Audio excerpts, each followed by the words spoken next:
Hello, and welcome to Survivor Debrief. My name's Eden Porter, the unlucky loser from Survivor Titan vs. Rebels, and with me as always is my real-life partner and comedic... No, I said real-life partner. Bit of a mistake there. Don't think Rachel would be too happy about that. Yes, Josh We're not Porter. In Tasmania.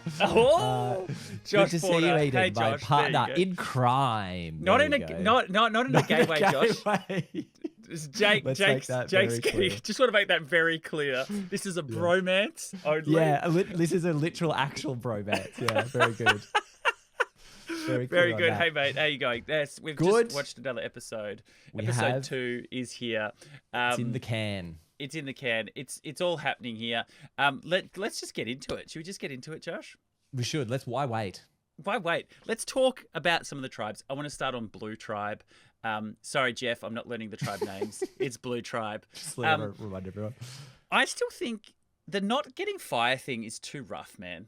Like it just kills. Do you think, because we sort of saw that throughout the whole episode, is that you can sympathize with that like that level of not having stuff for a few days is killer? Yeah, it is killer. And I know it's only like, what are we, like day 3 or 4 at this point? Day 4, I think. And it's, yeah, look, you can't cook rice. You can't do that. So they're just having like coconuts, and it's not a lot. Like it's really not. I thought once you go to tribal, you keep your flint because you went to tribal now. Is that not a thing anymore? No, when you go, no, if you lose, you get your flint taken away. Because I thought it was always like, well, you got the fire at the tribal, so you walk it back to camp and you keep it alight. Well, this is what I honestly thought that's what you did. I was like, well, we'll go to tribal and I'll come back with my torch. This is how in the game I was like, oh, this is great. We'll get our torch and we'll walk back to camp.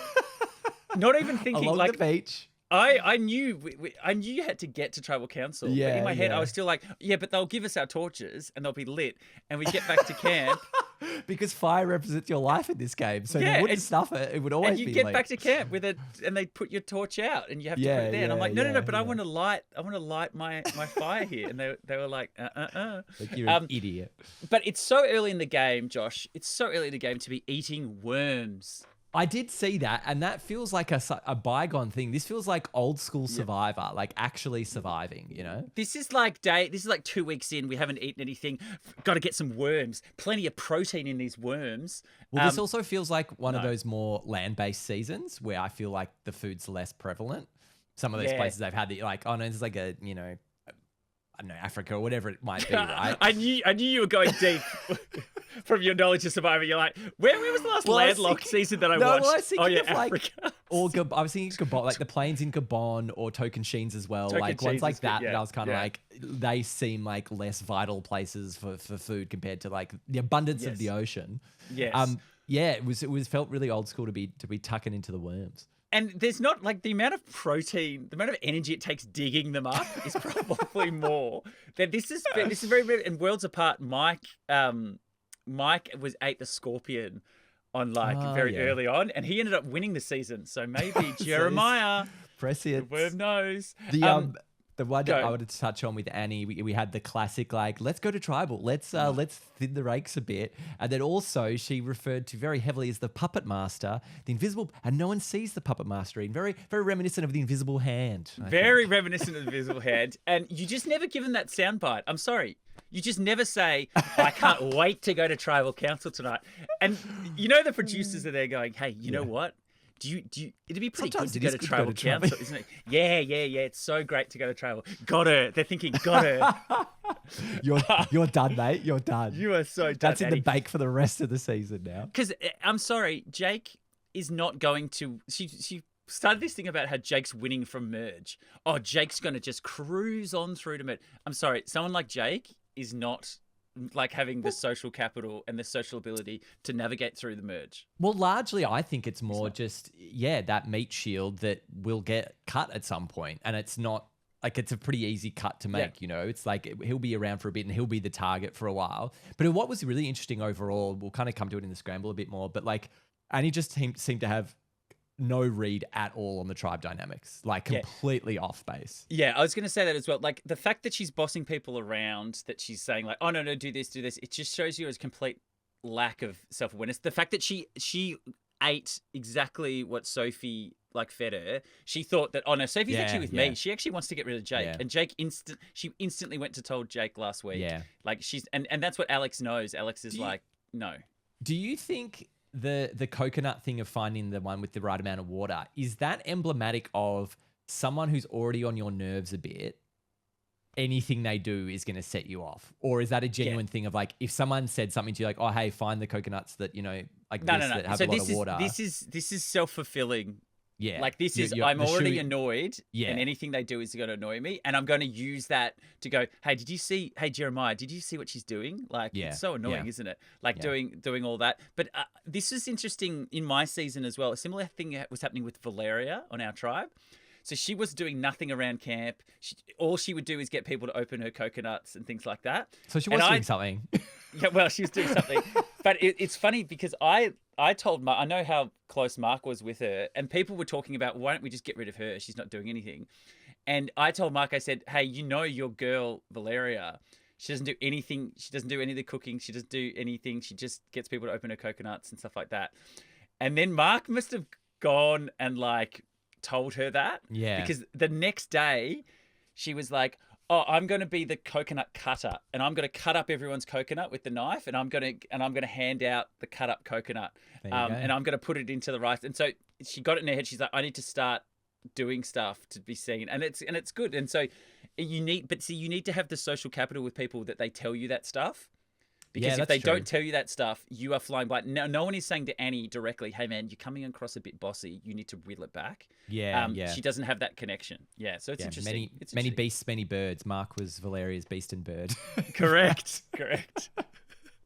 The other thing we saw was the shoe bandit strikes again with some mild inconvenience. Well, that's weird. That's so weird. What happened to your shoe? It's so strange.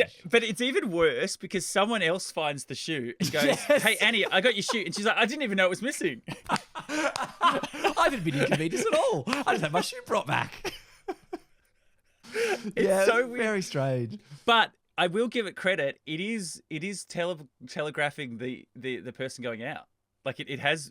Oh, you were talking about this last week, weren't you? Yeah, we're doing. So now it's happened twice. So now when someone finds their shoe gone, they'll start sweating. And the spirits of the jungle. The spirits of the jungle are coming to get them. So I think that's interesting. Let's anything else on Blue Tribe? No, we'll come back to them a bit. Yeah. So now I want to talk with Red Tribe. The crab circle of prayer. I'm not here for it. I'm not. You don't like the being thankful for the crab's energy? No, I don't like it. But I get what you have to do. You have to be part of the tribe. You have to be like, this is interesting. What I was surprised by is that struck me as like a classic thing on Survivor where the person's doing something and everyone else is rolling their eyes and being like, this is what I guess we'll go along. But it seems like everyone is genuinely on board with it, which feels like the inverse of what you would normally see. This is everyone going, oh, Kelly's doing a thing about her son and her thing. And everyone's like, okay, we'll do it. But I'm loving Nate. Yeah. I think he's really cool. I think he's really interesting.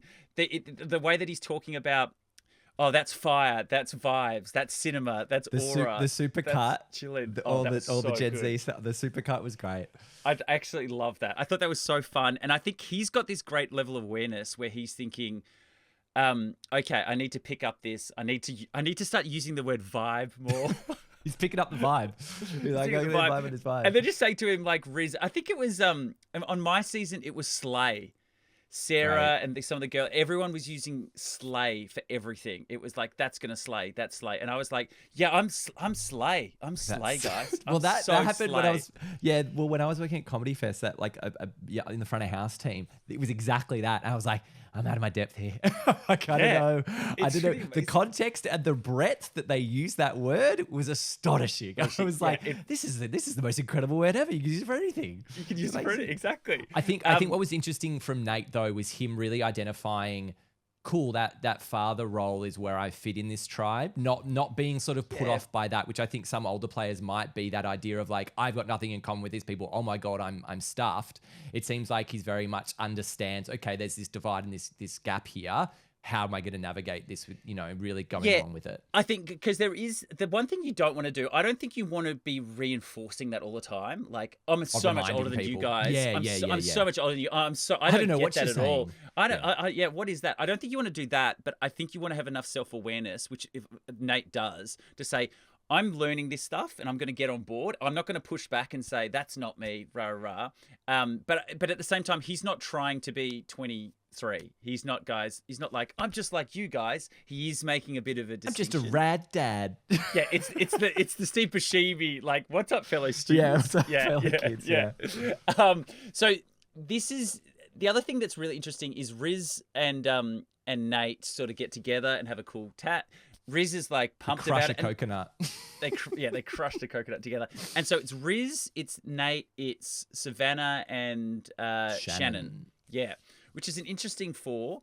But this just shows you how important it is to get through a couple of tribal councils to get to a point where you can build something. Because I think that first episode, Nate was thinking, wow, I'm really sort of out of this. And it could have been really easy if they'd gone to the first one to be like, oh yeah, Nate's a bit older, let's just get rid of him. Yeah. But now he's built something. And I think he's really making those connections, which I think is great. Now, similarly, what we were talking about in the other tribe with Joanne going out and looking for idols, is this look at him, he's on the outside, of course he's looking for idols? Or how do you balance that when you're out there of like, is it obvious when someone's looking a bit too much? Yeah. You pick up on someone disappearing a lot and looking for stuff. Does that matter? What does that do to your thoughts on someone to be like, oh, they're looking for idols a lot? Okay, the thing is, if they're on the outs already, it just reconfirms that like they're definitely on the outs. Yeah. And they're doing their own thing, and it just reconfirms a lot of that stuff. I think if you're in a group, I think you need to get the group on board. Like, hey guys, I'm just going to have a bit of a look for some stuff and just try and open that up and be like, if I find something, I'll let everyone know. Because if you're in the group and you're the one part of the group going off all the time, that's when you start to separate yourself from the group. At this point, I'm 100% on just group dynamics. Don't be super looking for idols all the time. When you're going out to the well or when you're going out, be aware. Be aware of your surroundings, but don't actually go, I'm just going to go off. I think, again, this is this self-fulfilling thing. Savannah, it's not that he's going off all the time. It's that he used her bag and put some dirt in it, and now anything he does, she gets pissed off at. Like that's what it came down to. What was so good is you could see on her face where she's like, "Is this my bag?" Oh, dude! Like, like it was the perfect face. Of like, I'm so pissed off right now, but I gotta. Also, 100%, you just go and tell them straight away. Oh my god! I'm so sorry. I have that in my notes. I didn't realize. Do you want to use my bag? Swap bags. All these kind of things you could have done. And he goes, I was just about to tell you. God, I was just about to tell you that. I just thought that was ridiculous of him. Okay. And it's weird. Last week, I actually thought that he was in an okay position. I thought he was sort of getting on with people. And now there was a thing about him not making the fire and feeling like an outsider. Yeah, that's true. Yeah, that's true a little bit because he did say that. But now I just thought he was in a better spot. But now it's like... Yeah, I think those fours across the board are kind of locking in and it's really clear who's on the outside. Yeah. It's an interesting group, that one. Riz had a small edit this episode. Because he didn't cheat. Didn't cheat, didn't do anything. So nothing else there on the red tribe. I don't really think. We can move on to yellow. Oh, actually, just one more thing. Savannah's news anchor voice is epic. It's like she just turned it on, and I'm like, oh yeah, that's really good. That's it. It's good really good. Yeah, she's good at her job, and she just sounds. It's just funny when people turn that on. Yellow tribe. There's not a lot there. Not so far. It's a case of, again, a lot of folks on Blue Tribe. That's where we're spending most of our time. The thing I wanted to bring up, I find Matt, to me, feels like old school Survivor casting. He does. Like, it feels like you don't get these kind of people. I think it'll be interesting to see, a bit further down the road how he goes, because he strikes, like, we had the stuff with the fire early on. He strikes me as like, is this going to be this like, oh God, these people don't know how to live outdoors properly. What are they doing? Idiots. Like, that feels really old school. I like Matt's energy at this point. I like his vibe.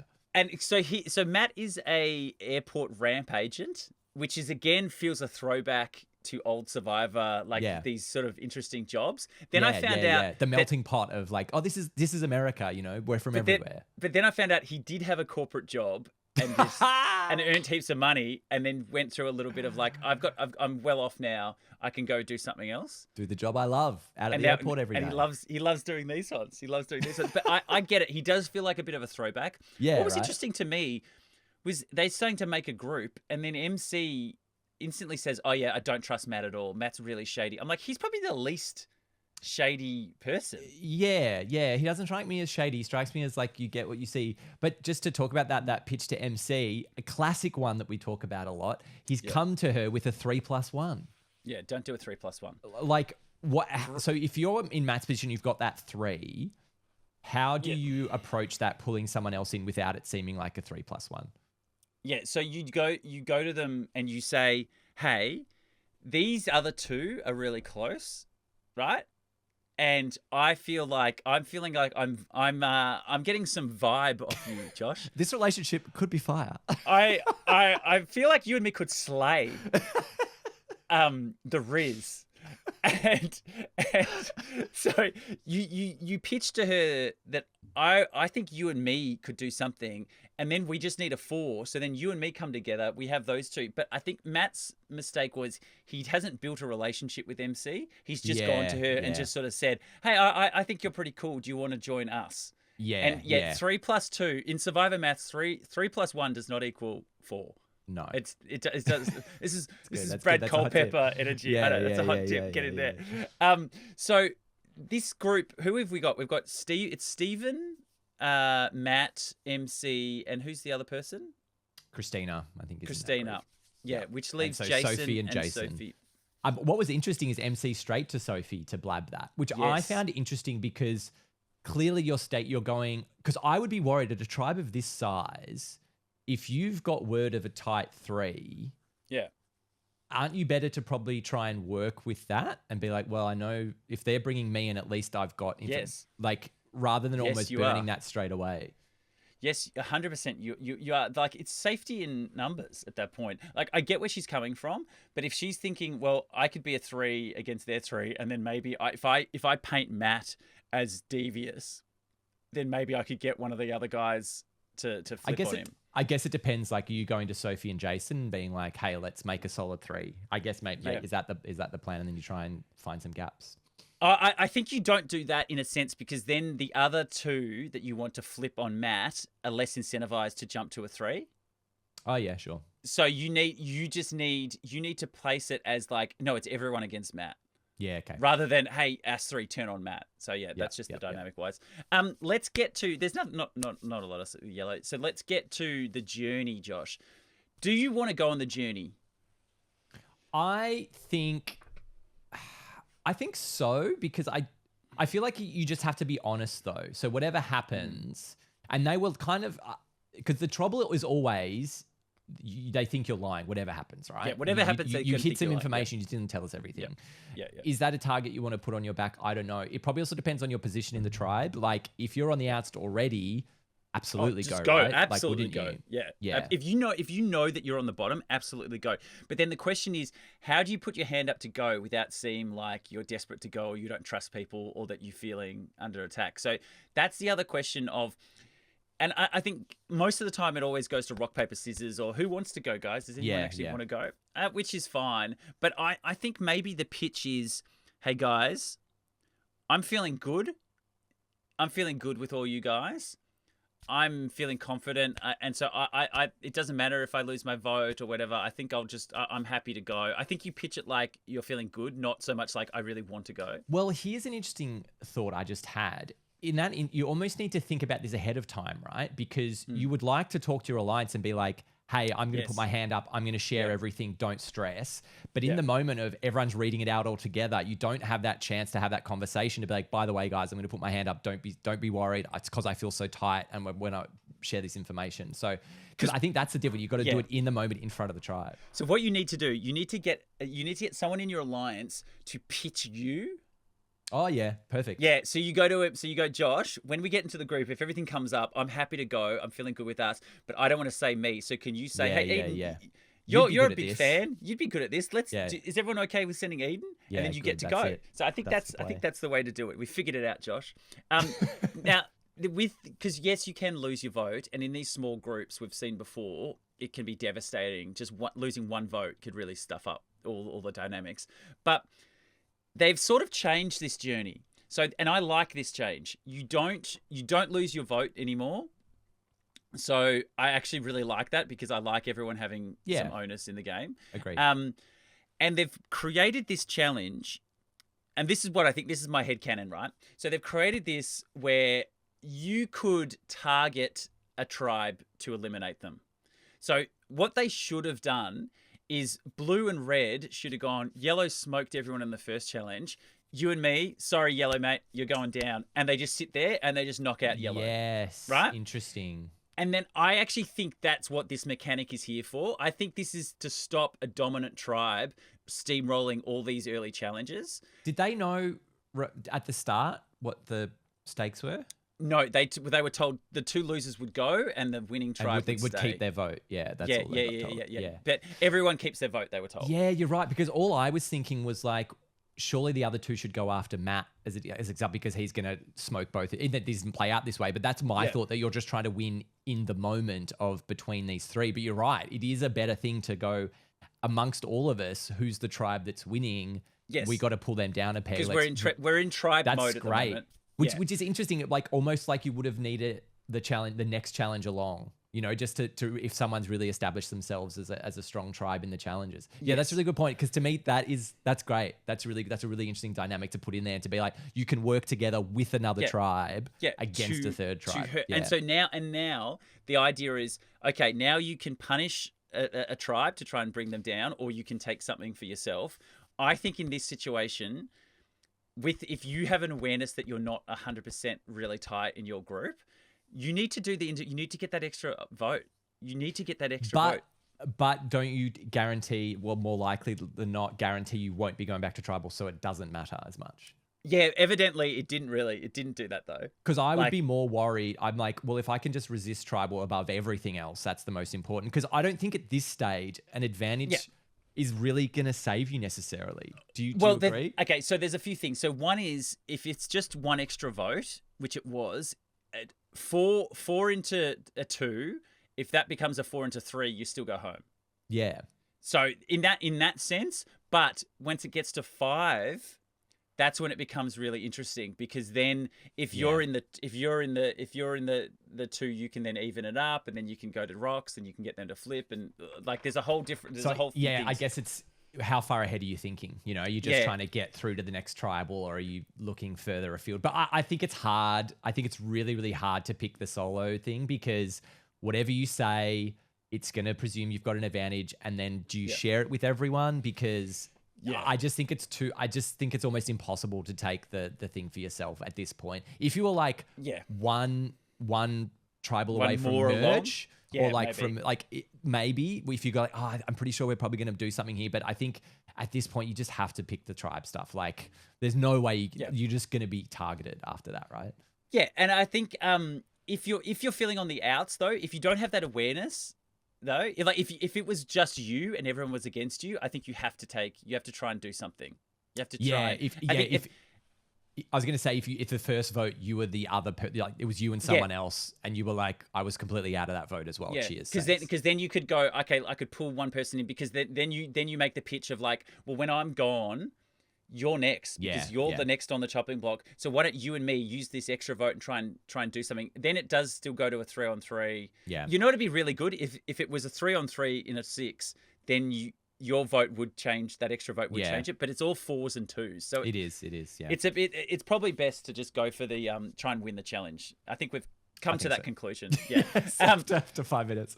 But go 100% honest. I think he came back, he did the right thing, he showed him it, and everyone got around him. And in that moment, everyone knew he was being honest. There was no deception there, which was good. Yeah. So then we get to the challenge, and he chose to do the disadvantage. What did you think of this disadvantage? What was it, 20 kilograms of coconuts? 20 kilos of coconuts, and then 20 pounds, and then 10 keys instead of 1 key. I think it's great. I think that the carrying the coconuts is the difficult part of it. I think in the end, it ended up being an easy decision, purely from that, these guys look pretty gassed. Like, I don't want to put them through complete hell. So I think in the end, it was like an easy and smart decision. But it was really interesting watching everyone's reaction to be like, it's going to suck. It's like, Yeah, oh, everyone man, was that's just like, brutal. "Ugh." I thought it was like, you got to wait 20 seconds, you know? Yeah, It's so did like- I. So did I. Yeah. But they're in that sense of being targeted the dominant tribe, because in a lot of these new era seasons, one tribe will be the mess tribe and they'll lose like the first 3 or 4, and one tribe will never go to tribal council until merge. And I honestly I feel like this is production trying to go, no, we're sick of that dynamic. Let's change the game. And I feel like this whole new era is very evident of production going, okay, what do we have to tweak? What's not working? What do we have to change? And I think this is a reaction to one tribe constantly dominating, is now trying to give them a disadvantage to make it harder. Because at the end of the day, if you are eating and have fire, I think that is the biggest thing. Yeah. I think let the losers have fire again. Yeah. I think as well, like it does, as far as twists go and stuff like that, I don't mind it, because also there's a, what's the word I'm looking for? There's like a counterbalance to it in that you have openly declared war on this tribe. You know what I mean? So it's like there's a real out there moment of like, oh, you guys are coming after us, and building that bad blood a bit, which I think is a nice trade-off. Yeah, I think so. And so they were in the challenge. It was a cool challenge, running through it, get up the wall, do the puzzle. Now, how did Blue get no pieces of the puzzle? I was shocked that it seemed like the stack didn't move. They didn't. I was like, what is going on? Also, at what point can you tag out? You know what I mean? No, I don't think you can. I don't think you can. I don't think you can. Because that's just like, man. But that then was look at brutal. But look at the tag outs. Jake's not jumping in to help. And then who? Well, Annie and then clearly had ideas on how to do it. And he had ideas, and he really wanted to move the one block that couldn't be moved. Move that one. Move it. No. And so, okay, one thing to take in mind with this challenge is they are seeing a different side of the puzzle. Yes.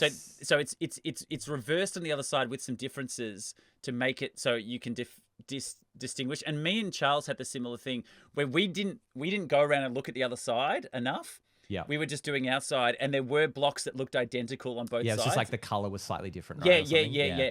And so I get that like what they were seeing probably wasn't making a lot of sense, but they needed to keep going round to the other side. But it just seemed like they absolutely got nothing in. Like it was crazy. Yeah. It's just complete capitulation. So Sophie's brain seems legitimately fried. Yeah.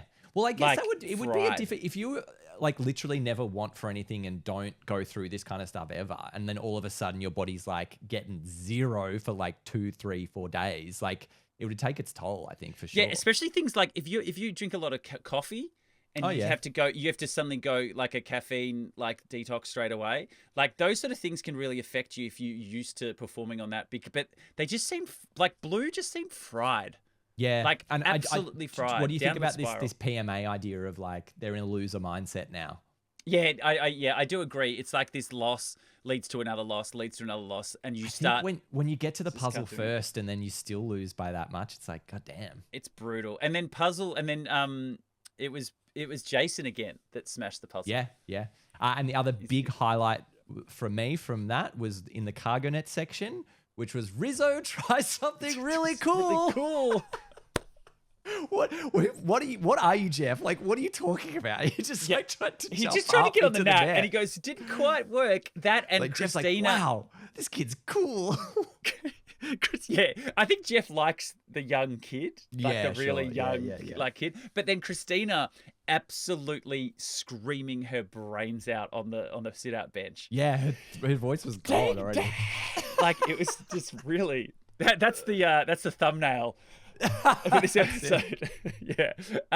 So then obviously, Blue loses again. They're disheartened. They're on their backs. The brain fog is intense. The brain fog is it's the fog of war, Josh. Really. It is. Warcraft 3 style. During the scramble, I think my favorite line was Jake being like, if it's Sophie, I'll do it, but I'm gonna cry about it. I'm telling you now, I'm gonna cry about it. If that's what we have to do. It's very funny. This is classic Jake now. He's getting such a weird edit, that guy. Idol hunting. So everyone's idol hunting. Then we have the beware advantage comes out. I think if you're in the 4 and it's against 2. No, it's 4 and 1 now. So yeah, take the beware advantage. That's fine. Even if you lose your vote, you still can get rid of someone. And in terms of how the hunt went, is there any way to surreptitiously do that? Do you think, are you under the assumption that, I'll be able to get away with it? Or should you just grab your alliance and be like, hey, I've got it. Let's just find this thing. Do you think you can get away with it? I think it's too sneaky. They've done things to make it really hard, like the chain, the crazy huge chain that now you have to walk through the jungle, and people like they want people to see you doing it or to figure it out. Be like, hey, well, it's exactly what happened, right? They couldn't not get Spot. So do you think you just go, hey, I found the thing, let's find it? Yeah, I think so. I always try and think of what is production's like best case scenario. Like, what do they want? Like, why did they do this? And is their best case scenario someone sneaking off to try and get it? Be like, oh no, there's a big chain. They're wrapping this chain. They're crawling through the jungle. Then someone goes, I can hear a chain. Is that a ghost? Out, is that the jungle spirits? Yeah. Like, is that the best? Because what ended up happening is like, it's too obvious. So he got every single person except for Annie. Yeah. Everyone knew about it, and they walked around and they found the box. What do you think of Sophie finding it and then, hey guys, let's leave the chain here and then very ambitious to think that Alex would just forego his vote and not keep looking until tribal. Like, I really don't think there was any chance that she was going to pull that off. Yeah. Like, it just seemed like they were just going to keep looking until they found it, right? Josh, I think that was the brain fog talking. That was the brain fog. I think it was the brain fog talking. Perfect plan. I think that wasn't really working. It was interesting. Jeremiah also saw through it of like, I'm always the last one to get this information. So it's kind of like, maybe you should have just pulled everyone in. Like, I don't know. It didn't seem like the kind of thing you could get away with. But it makes it obvious. It makes it that Jeremiah is the fourth. Yeah, exactly. And he just happened to wander up. Yeah. And if he hadn't been there, and I like the fact that he's aware of that. Yeah. Like he's aware of that, which is good. So Annie is thinking that she's got this secret alliance with Alex, which I think they do have a connection. Alex has done really well to be like, no matter what way everything goes, I've sort of got a connection there. So he's in a really good spot. Interesting. But, what did you make of him telling her about the idol?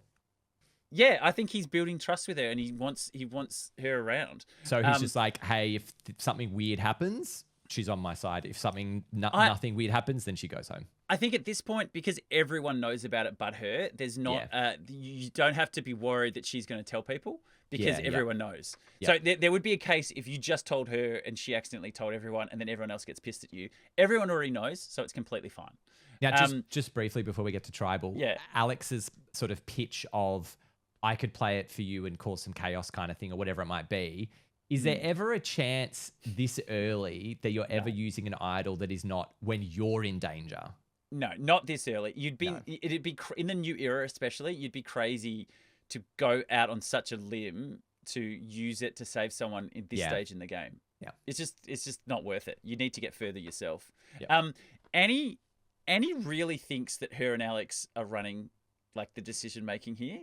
Yeah, it's just very interesting to see someone so off base. And it's funny because I feel like her best shot was getting Sophie and saying, hey, Jeremiah, Sophie, you and me are on the bottom. Like, those guys are really tight. We got to break them up. Like, what do you want to do? Like that, which is hard when you're like, she's locked in with Alex, you know. So it's like, it's kind of hard. Yeah, it's the perfect wrong connection. Yeah, you're right. Yeah, because Sophie may lean towards getting rid of Alex if she had to. So if you go, well, maybe Alex, but it's everything's just worked against Annie. Well, we sort of definitely heard that between Alex, Jake, and Sophie, that they both think Jake is tighter with the other one, which is really interesting. Why is everyone loves being around Jake? I guess the meat shield, right? I don't know. Yeah, maybe he's a fun guy. Maybe he's a nice, fun guy. Yeah, maybe, Josh. Something you could learn a bit about, mate. Just be a nice, fun guy. I'm just keeping an eye on my shoes. That's all I know. That's all I know from Jake that I've learned. So now we're at Tribal Council. Sophie can't even. The brain fog is just taking full control of the cerebellum at that point, and even Jeremiah forgot the question. So it's not just Sophie. Like everyone is. They're targeting that quite well. She seemed to get through it though, because she had this quote that I really, really liked about it is valuable to get your head in the game early and be doing this stuff. And I think that's pretty key. And Jeff sort of spoke to that sometimes the tribe that has the blowout at the start, they get through. So you guys aren't out of it, which is very true. Yeah. And look, I think the other thing that's working for them is because Yellow has won a couple of challenges, I tell you right now, red and blue have a much bigger opportunity to go, oh, we've got to get rid of yellow at the merge. We got to target these guys, and they become these big threats. Yeah. And then you're two or three people left in blue. Some can sort of sneak through. We've And seen everyone that wants happen to a lot. work with you because you're numbers at that point. Yeah, exactly. So that could definitely be happening. Everyone knows the idol, which is strange, but it's, again, no one is mentioning shot in the dark. Like, no one is feeling like, oh, I could actually play this tonight. I guess everyone's good at making people feel comfortable. Like, it seems like across the board, everyone's like, we've got to make Annie feel comfortable, and she was just eating it up. And they did, and they really did. Like, it's Annie. Look, I think her bossiness didn't. I think it's these little things that really. People don't realize how much impact that has with people feeling okay about voting you out. Yeah. Like, it's just that little bit of bossiness around camp. It's that little bit of like. But my question, like, was she that bossy? You know, it's like, I don't know, Josh. She's telling people to shake the coconuts a certain way. There was definitely a vibe from her that she was feeling good about her position and that she could sort of talk to people. Whereas I think other people thought, like, you shouldn't be talking to me like that. You're on the bottom. I think as well, what we kind of saw, like, it was never, hey, what do you reckon we should do? It was like, well, I guess we've got to go Sophie now, guys, right? It's like, everyone's like, it wasn't conversational. Oh, these are all it wasn't. These are all good things. It wasn't. So who spun and grun tonight, Josh? It was to Russell Feathers. We're rustling feathers. We normally do Russell Feathers first, Eden, but if you want to do spin and grin, we'll do spin and grin. New setup, folks. Try out some new buttons. That's all right. New buttons. So we're spinning and grin. Who spun and grin? It's probably Alex, right? Like, again, really good spot on the tribes. Got an idol now. He's got the idol. No one's probably him again. Everyone really wants to work with him, it seems. So I think he's in a pretty good spot still. Nate's another one that's sort of got himself in a comfortable position now. Yeah. And then Yellow Tribe. No, the only one that's in a good position is Steven, really, I think. I don't think anyone's in a particularly good position. Like, yeah, we haven't seen enough of. We hadn't. The battle lines haven't really been drawn. Like, Jason's doing well at the puzzles. But MC has said that she likes Steven. Matt says he likes Steven. Chris says he likes Steven. So there's a few people there. But it's hard to say. But yeah, I think Alex. I think Alex is probably doing quite well. Spinning grin. Thank you. And what else? Who ruffled some feathers? It was to Russell Feathers. Ruffle Feathers. Can you go past the shoe bandit, Eden? I could go to the worm bandit. Because you don't need to eat worms at that point. Could go to the coconut shaker. We got a lot. We got a lot tonight. We've got a few. Who really? Who ruffled feathers though? No one really. MC, ruffled him. I guess, blabbing on the 3-in-1. Maybe that didn't do too much. Like Annie. Annie probably, right? Getting on people's nerves. But not so much. Like, not actually Russell. Maybe it was MC just instantly blowing up Matt's game. Like, that's a decision that she made to be like, no, I don't like this guy. I'm going to blow him up. Yeah, and that sort of put Sophie, put her bristles up a bit. Yeah, maybe it's MC then. Just so maybe it's MC. And what about our little? You said Russell Feathers. What about that? Where do we sit for that? Who's our small one? Oh, who's our small one? Who's our small little rustler? Who's our small rustler? Who's our small rustler? Maybe Annie. Give it to Annie. Yeah, let's give it to Annie. She told people to do coconuts. Yeah, she. You said Russell Feathers. Okay. Yeah, good. Love it. New buttons. It's all fun. New buttons. I'm going to be hitting them a lot more. We're going to load some more up throughout the season. It's going to be a lot of fun. What's going on, Josh? It's madness. It's madness in the control. We're having too much fun here. That's pretty much it. I'm really interested to see these breakdowns of these forwards because a lot of these forwards are sort of solidifying themselves now. Well, one little question. I know we've had two blue votes, but do you think this is Jake, Sophie, and Alex are going to go deep in this game? Because we've seen a lot about that trio. Do you think this is going to be they're going to go deep, or is it that's what we've got right now because they've been to tribal twice? I think I'm not sure Sophie has the mental capacities. Like, I think she's not in a bad way. No, I mean the mental fog and like all this kind of stuff. Yeah, right? like the fog of war. Like where she's right now, I don't see her going like, I'm going to make a connection here. I'm going to do this. But maybe if she gets some rice in her, we'll see like a huge turnaround. Yeah. Which would be interesting. I think Alex will be in a good position, and I think people want to keep Jake around. I'm not sure about Jeremiah. Jeremiah feels like he's just going to jump ship instantly and be that person. I feel like Jeremiah could be that person that goes, I'm going to jump to someone else, and then everyone sees to him, like, looks at him, goes, "Hey, he's jumping to everyone else. He's not trustworthy," and he'll go. Yeah, which will be interesting. I But think yeah, they those, could. I those think this guys will be trio. around. Yeah, I think this trio could go deep. But it isn't going to be an interesting dynamic between when they cut off the other one, because it seems like both Alex and Sophie are kind of like, I need to get rid of them, so Jake's my number one. Yeah. So there could be a breakdown there. I think Red Tribe. Though that 4 looks quite solid as well. I think Yellow Tribe will be the target tribe, and everyone will turn on them. So we'll see what happens. Yeah. That's it. Another episode in the books. Thanks for watching, folks. Make sure you like subscribe. And subscribe, please. So I want to hit 500. I want to hit catch 500. up with the whole season as we go. But otherwise, we'll see you next time. See you guys.